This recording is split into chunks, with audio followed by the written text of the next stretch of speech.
قارئ الباركود من نوع وينسون. هذا الموديل.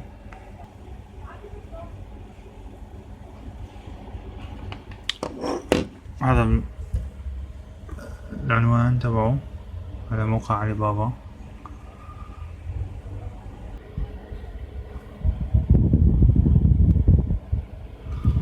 في مشكلة بهذا قارئ الباركود.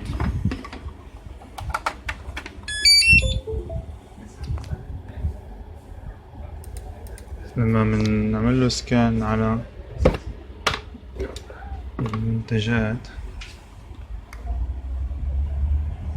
ما بيشتغل.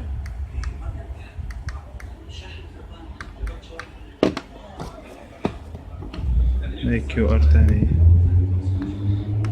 كمان هون كيو ار تاني ما كتب شي.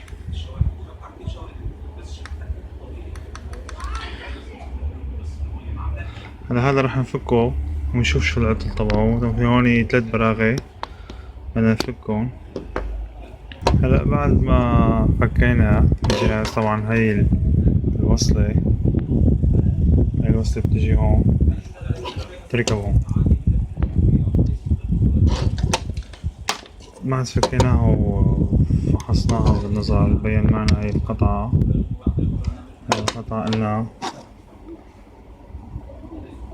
انه بدها لحام.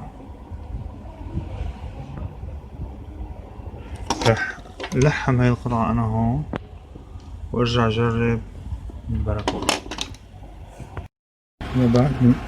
بعد ما فكينا القطعة هي فكيناها من مكانها من هون.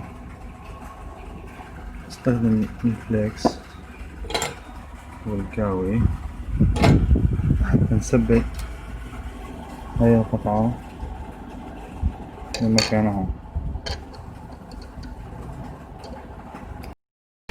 من هون احنا لحمناها.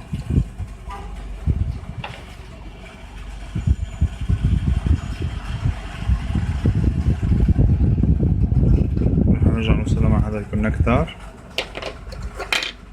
هون. نحطها هيك، ثبتنا الكونكتر ونحطها نثبت هدول 4 براغي.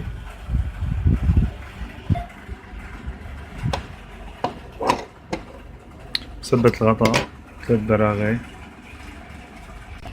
هلا بعد ما لحمناها وكل شي وطبقناها وجمعناها، نجرب هلا نعمل اختبار.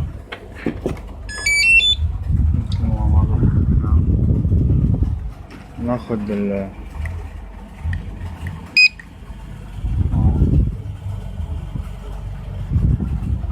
تعطينا الضوء الازرق.